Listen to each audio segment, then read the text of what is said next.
Students, पाषाण काल से संबंधित कुछ शॉर्ट क्वेश्चन का अध्ययन करेंगे। पहला क्वेश्चन है, किसे आधुनिक मानव कहा जाता है?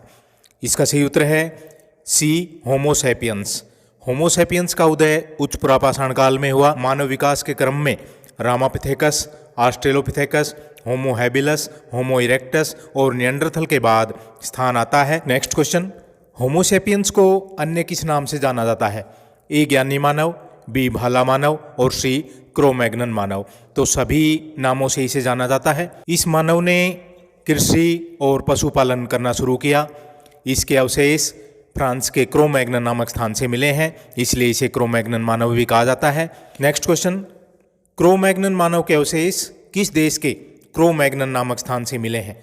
इसका सूत्र ए, फ्रांस से। यह होमोसैपियंस मानव है। नेक्स्ट क्वेश्चन, क्रो-मैग्नन मानव के अवशेष फ्रांस के क्रो-मैग्नन गांव के निकट गुफा से किस वर्ष प्राप्त किए गए?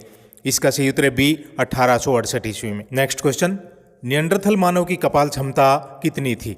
इसका सही उत्तर है बी, 800 घन सेंटीमीटर। इस मानव का विकास मध्य पुरापाषाण काल में हुआ। यह पहला मानव था जिसने अपने मृतकों को दफनाना शुरू कर दिया और अपनी आवाज के भी इसने विशेष चिन्ह बना लिए थे। नेक्स्ट क्वेश्चन, क्रो-मैग्नन मानव का विकास कहाँ पर हुआ? इसका सही उत्तर ए, यूरोप में।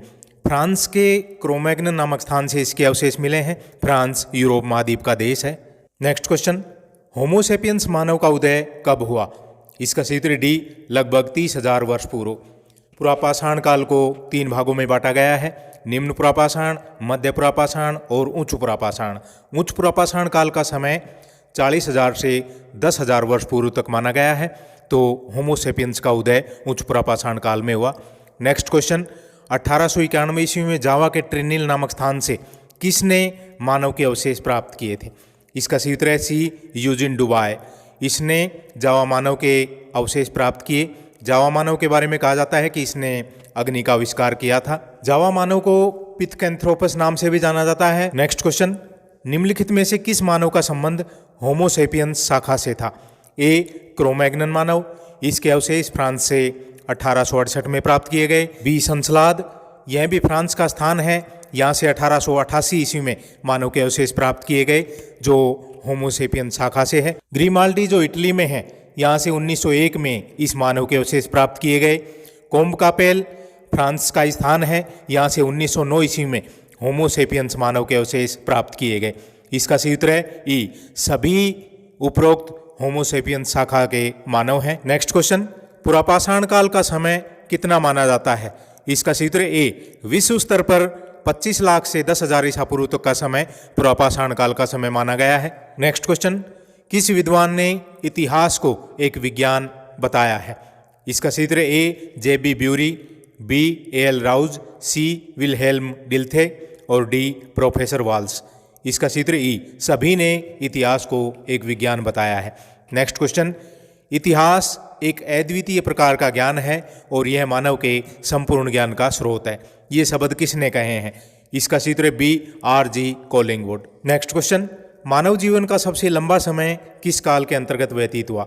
इसका सही उत्तर ए, पुरापाषाण काल के अंतर्गत। पाषाण काल को 3 भागों में बांटा गया है, पुरापाषाण, मध्यपाषाण और नवपाषाण। पुरापाषाण काल के अंतर्गत मानव जीवन का सबसे लंबा समय व्यतीत हुआ। नेक्स्ट क्वेश्चन, संपूर्ण इतिहास समसामयिक इतिहास होता है, ये किसने कहे हैं? इसका सही उत्तर है बी, क्रोचे नामक विद्वान ने, जो इटालियन दार्शनिक है।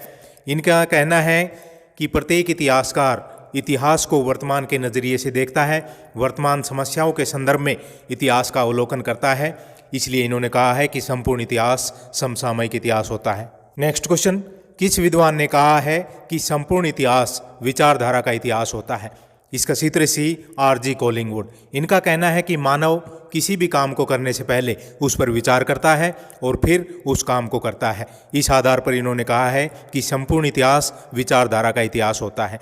नेक्स्ट क्वेश्चन, किस विद्वान ने इतिहास को एक कहानी बताया है? इसका सही उत्तर है ई, उपरोक्त सभी। जी.जे. रेनियर, हेनरी पीरेन, ट्रेवलियन, तुइजिंगा और ओलिवर, इन सभी ने इतिहास को एक कहानी बताया है। इनका कहना है कि इतिहास सभ्य समाज में रहने वाले मानव के कार्यों का उल्लेख है। नेक्स्ट क्वेश्चन, सर जॉन लुबाक ने 1865 में पाषाण काल का विभाजन किस भाग में किया? इसका सही उत्तर है ए पुरापाषाण और बी नवपाषाण। इसका सही उत्तर है डी। इस समय तक मध्यपाषाण काल का अस्तित्व सामने नहीं आया था। सर जॉन लुबाक ने 1865 में पाषाण उपकरणों की भिन्नता के आधार पर पाषाण काल का विभाजन पुरापाषाण और नवपाषाण काल में किया। नेक्स्ट क्वेश्चन, क्लेक्टोनियन और लवाल्डियन किस प्रकार के औजार हैं? इसका सही उत्तर है ए कोर प्रकार के औजार हैं। प्रारंभ में मानव पत्थरों की सहायता से पत्थर के उपकरण बनाता था। इस तकनीक को पत्थर के ऊपर पत्थर तकनीक कहा जाता था।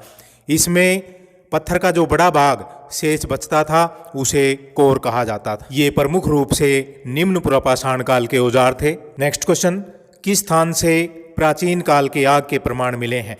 ए छौकौदीन जो चीन में है, बी होसने जो इंग्लैंड में है, सी तोरालवा जो स्पेन में है। इन सभी स्थानों से आग के प्रमाण मिले हैं। नेक्स्ट क्वेश्चन, किस देश से मिले एबेविली स्थान से कोर उपकरणों के आधार पर इनका नामकरण एबेविली रखा गया? इसका सही उत्तर है बी फ्रांस। फ्रांस के एबेविली स्थान से कोर उपकरण प्राप्त हुए। इनके प्राप्ति स्थल के आधार पर इनका नामकरण एबेविली कर दिया गया। ये एक प्रकार के पत्थर के बड़े उपकरण थे जो निम्न पुरापाषाण काल में प्रचलित थे। नेक्स्ट क्वेश्चन, जर्गेसन थॉमसन नामक विद्वान ने किस वर्ष इतिहास का विभाजन पाषाण काल, ताम्र काल और लोह काल में किया? इसका सही उत्तर सी 1820 ईस्वी में। इन्होंने कोपेनहेगन सामग्री के आधार पर इतिहास का विभाजन पाषाण काल, ताम्र काल और लोह काल में किया। नेक्स्ट क्वेश्चन, आदि मानव का निम्नलिखित में से सही कालक्रम क्या है? इसका सही उत्तर है बी ऑस्ट्रेलोपिथेकस, होमो इरेक्टस, निएंडरथल और होमो सेपियंस। लगभग 60 लाख वर्ष पूर्व रामापिथेकस से एक भाग बिछड़ने के बाद ये मैदानी भागों में आ गए जो ऑस्ट्रेलोपिथेकस कहलाए। होमो इरेक्टस ये पहला मानव था जो अपने 2 पैरों पर सीधा चल सकता था, सीधा खड़ा हो सकता था। निएंडरथल ये पहला मानव था जिसने अपने मृतकों को विधिवत रूप से दफनाना शुरू कर दिया था। होमो सेपियंस को आधुनिक मानव कहा जाता है। इसने कृषि और पशुपालन शुरू किया। इसका विकास उच्च पुरापाषाण काल में हुआ। नेक्स्ट क्वेश्चन, अब तक ज्ञात प्राचीनतम पाषाण संस्कृति ओल्डोवान संस्कृति के प्रमाण कहाँ से मिले हैं? इसका सही उत्तर है सी तंजानिया जो अफ्रीका का देश है। तंजानिया के ओल्डुवाई नामक स्थान से पाषाण उपकरण प्राप्त हुए। इन्हें ओल्डुवान संस्कृति कहा जाता है। नेक्स्ट क्वेश्चन, काफुआ पेबुल उपकरण कहाँ से मिले हैं? इसका सही उत्तर है ए युगांडा से। अफ्रीका के युगांडा के काफुआ क्षेत्र से पेबुल उपकरण प्राप्त हुए। इन्हें काफुआ पेबुल कहा गया। वे पत्थर जो पानी के बहाव के साथ साथ रगड़ के कारण गोल हो जाते हैं उन्हें पेबुल कहा गया है। इन्हें वटिकास्म नाम से भी जाना जाता है। नेक्स्ट क्वेश्चन, एस्यूलियन हस्तकुठारों का नामकरण किस देश के सेंट एस्यूल नामक स्थान के आधार पर किया गया? इसका सही उत्तर है बी सेंट एस्यूल फ्रांस का स्थान है। यहाँ से हस्तकुठार अथवा हाथ की कुल्हाड़ी अथवा हैंडेक्स प्राप्त हुए। इस आधार पर इनको एस्यूलियन हस्तकुठार या उपकरण कहा गया है। स्टूडेंट्स, ये थे पाषाण काल से संबंधित कुछ शॉर्ट क्वेश्चन। Thank you.